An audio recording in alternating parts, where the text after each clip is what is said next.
Nosotros hoy tuvimos un acatamiento muy alto en la versión al paro. El paro, como bien dijeron, es de 24 horas, es nacional, o sea que abarca a todo el país.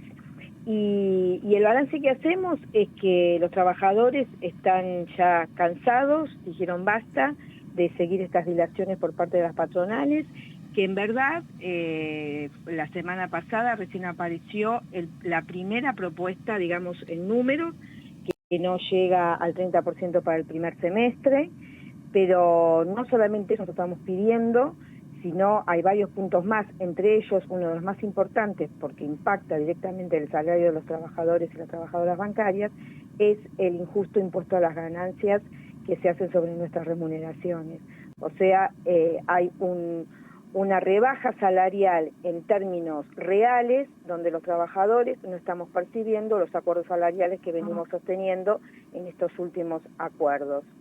Entonces, por eso hoy el paro, más allá del aumento salarial que corresponde por sí, por la paritaria, que como bien ustedes detallaron, comienza el 1 de enero, ya van 2 meses que no estamos percibiendo aumentos salariales para el 2023, ni tampoco estamos adecuando el acuerdo del 2022, porque ahí también hay unos puntos que nos deben del acuerdo anterior.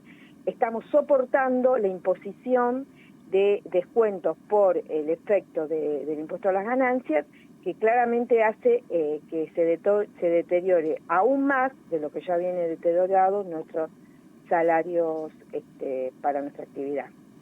Bien, yo te iba a preguntar específicamente sobre esto, sobre el impuesto a las ganancias, ¿sí? ¿Cómo llegaron a ese acuerdo? Y también preguntarte cuántos trabajadores bancarios les llega este impuesto, teniendo en cuenta, bueno, digamos, los montos que exigen pagarlo, ¿no? Nosotros somos hoy en el sistema 97.500 trabajadores declarados. ¿Por qué hago esta aclaración? Porque hay muchísimos compañeros que están tercerizados y no están encuadrados como corresponde en nuestra actividad.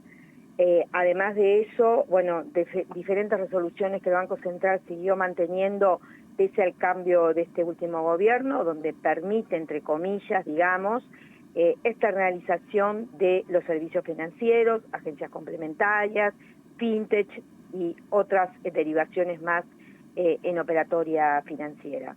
Dicho esto, hoy el alcance del tributo es al 70% de los trabajadores bancarios, y bueno, hay una franja que no se ve afectado porque les es compensado este impuesto.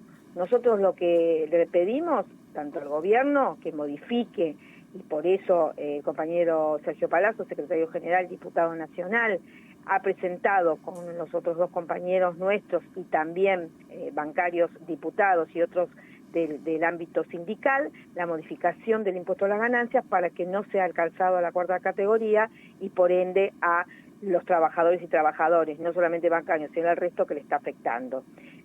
Y eso no solamente no ha sido tratado, sino tampoco hay una voluntad para modificar esta injusticia que se nos presenta solamente por tener salarios dignos. Así que vos fijate la magnitud del alcance de este impuesto.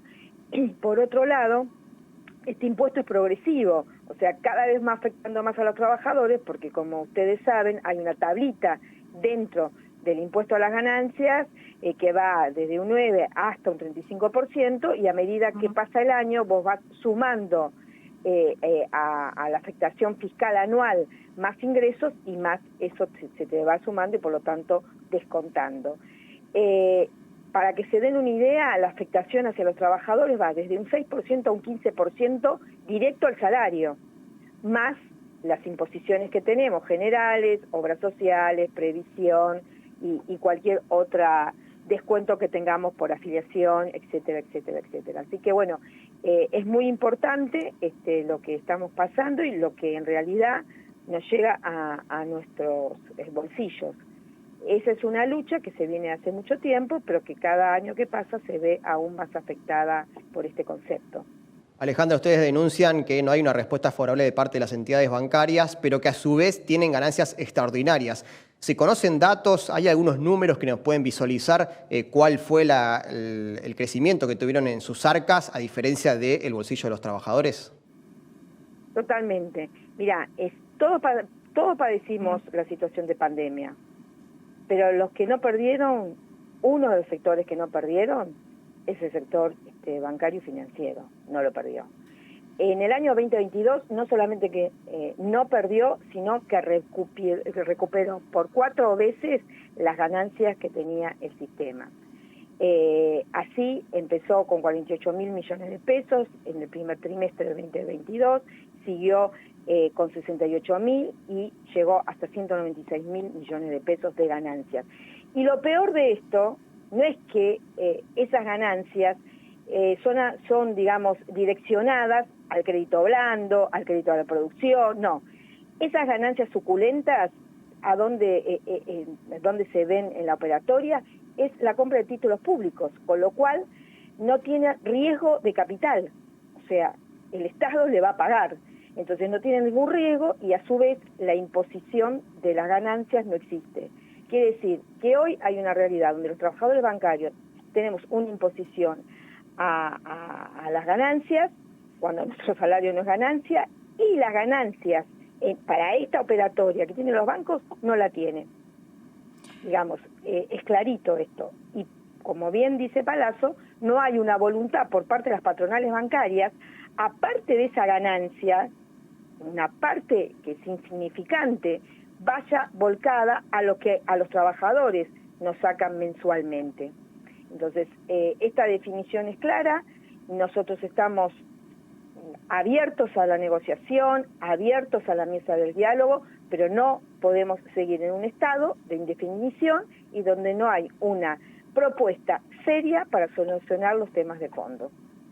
Bien, yo te voy a llevar a lo que es la discusión general del salario y preguntarte también sobre cómo ves vos el posicionamiento del Estado, ¿sí?, del gobierno, en lo que respecta al techo salarial. ¿Cuál es tu visión sobre esto?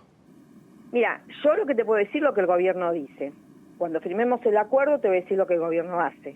Lo que el gobierno dice es que hay que ganar la inflación, que los acuerdos salariales tienen que estar 3, 4, 5 puntos por encima de la inflación para ir ganando a este flagelo que nos afecta sobre todo a aquellos que dependemos de los salarios, los asalariados. Eso es lo que dice. Si nosotros firmamos una paritaria por encima de inflación, va a ser lo que hace. Hoy no lo tenemos. Esto es así. Entonces, si bien hay algunos gremios que han firmado unos puntos más, también hay que decir que son los puntos que no firmaron en otros años. Y los acuerdos salariales, más allá de la realidad económica de nuestro país, que está totalmente atravesada por inflación, nosotros no estamos negociando acuerdos versus la inflación. Nosotros estamos negociando acuerdos para seguir manteniendo y mejorando el poder adquisitivo, que no es solamente el parámetro de la inflación. Porque si nosotros vamos a hablar de la inflación, que es un promedio, donde en el mes de enero es un 6%, ¿sí? Pero cuando vos vas a la canasta básica, vas a los servicios, vas a los alimentos, vas a lo que gastamos en los colegios quienes tienen chicos que tienen que pagar, ni que hablar lo que se tiene que pagar en salud, en prepagas, pues mucho más de un 6%. Entonces, la realidad es que si vos solamente vas por el índice inflacionario, vas perdiendo, porque tu realidad, tus gastos, pasan por otras imposiciones que excede ese 6%. Entonces, lo que nosotros decimos, y en general las organizaciones sindicales por lo que tienen que ir, es por mejorar en términos reales, no nominales, el poder adquisitivo de nuestros salarios. Por ahí finalizando, Alejandra, contanos cómo siguen las negociaciones y qué expectativas hay, teniendo en cuenta esta audiencia que fijó el Ministerio de Trabajo. Mira, 2 cositas quiero aclarar. Nuestro paro empezó a las 0 horas de hoy y fue por 24 horas. En el medio se ejercieron sistemáticamente presiones diciendo que el paro se levantaba, que había una conciliación.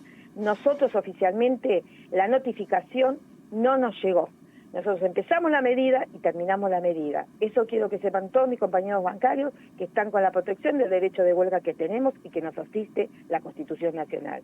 Dicho esto, ¿cómo siguen las negociaciones? Estamos citados para el lunes 27 para seguir en la mesa de diálogo y nosotros somos claros y fuimos claros, y así consta en las actas desde el primer día. Queremos que nos solucione. Obviamente el tema salarial, queremos que nos solucione el impacto, ya sea total o parcial, del impuesto a las ganancias. Queremos terminar con el encuadramiento de la ley de teletrabajo, que afecta a gran cantidad de trabajadoras y trabajadores, sino todos los del sistema bancario. Y por otro lado, queremos que encuadren a la gran cantidad de terciarizados que están en todas estas empresas que cuando empezó la nota las expuse.